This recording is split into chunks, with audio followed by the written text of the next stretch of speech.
So just to immediately mention, if you are seeing this on the screen, some browsers by default do not allow things to run in window. So that's why I'm showing you this. But on more populated, or browsers that are more popularly used, I didn't say that right.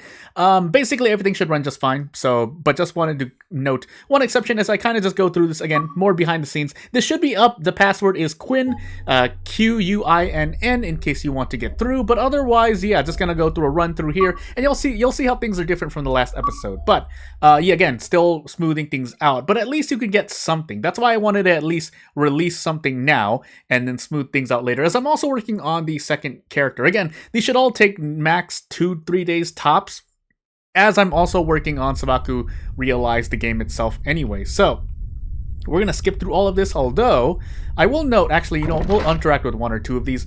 I think some of the noises are usually just default assets that I've, tinkered with. That was actually me just clinging 2 cups together, so that was the sound there. Even though it's a wooden barrel, I thought it was a pot at first, so that's why I just left that in. If for no other reason than, again, just to see what things can sound like when I'm testing certain sounds on, when I'm modifying them here and there. And this is always the boulder sound. I think that's Earth 3 specifically. And if you don't know what I'm talking about, just basically realize that I'm using assets and basically molding them to my liking, as the sides of the screen are also letting you know. So, if I didn't already say it, again, I've kind of modified the volume so that it's good for OBS. So if it sounds loud, let me know, but this is actually just fine to me.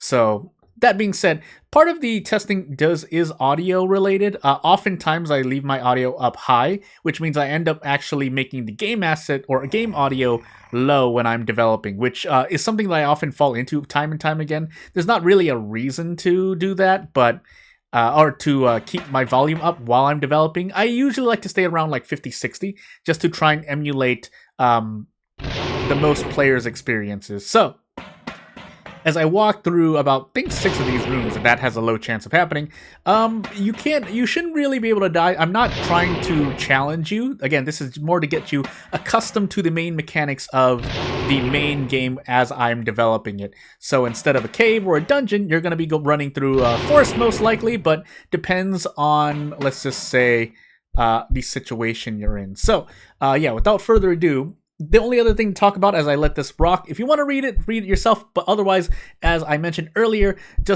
I should have a link to the game down below. It's not publicly available, so it's more restricted, but yeah, I'll have it publicly released, quote unquote, even though it is public at this point, but you get the point. If you're following the link, you need to put in a password because I can't just link the URL to you, otherwise it won't open for some people. And so the password is literally Quinn's name, Quinn, all lowercase in case caps locks matters. I've been told that it doesn't, so that's that. But yeah, just without further ado, I should also put it in the description and pinned comment just in case. But yeah, again, the only other thing to talk about is basically the character dialogue.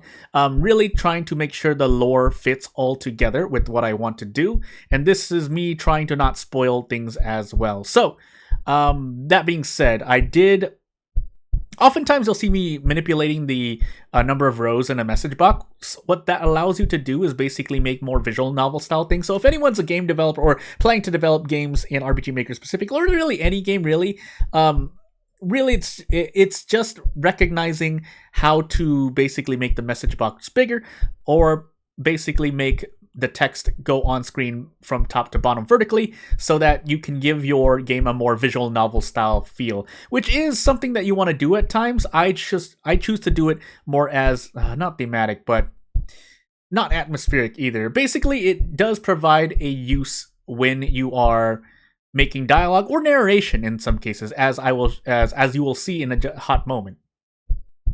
But otherwise, something else that that oftentimes I catch myself and other people doing, especially if their writing isn't polished, that's not a quality. That's not a qualifier of quality. That's just, hey, if you use the word, say, just too many times, if you use the phrase, the girl, the man, the sword, things like this, when they're repeated often, very frequently, relative to whether it's a few seconds pass or every 3 message boxes, people will tend to notice, and that does have a psychological effect on basically keeping a player's interest. Of course, it depends on your audience. This is something I mentioned before. If you have an audience in mind, then what you'll do will usually not cater. Cater is not the right word, but I'm just trying to think of words as this is a stream of consciousness recording, by the way.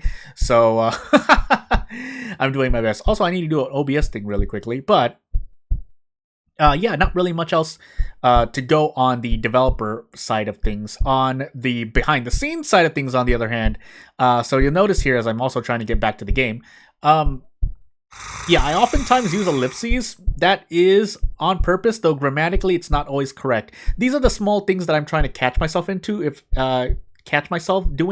if I have if I'm trying not to repeat things. But at the same time, I don't often like to use automatopoeia at times. You will see me use it now and again, but usually I choose not to, and I will just use symbols instead. That's kind of a me thing, but hey. So yeah, again, visual novel style is normally opening these message rows. Again, credits to the plugins that I'm using. I should have already put in the credits. It might be more than once, but I don't want to say, just in case I get, do not use the right names especially if I use more plugins or assets later on. So I'll leave that to future Jordan to type in below. But without further ado, so some of the monster sounds was basically made by me as well, just added in on top of I think one other sound effect that I heard recently, or was it not? Anywho, basically just around a good few sound effects that you've heard this video, or this behind the scenes, whatever I'm going to call this, was from me. So,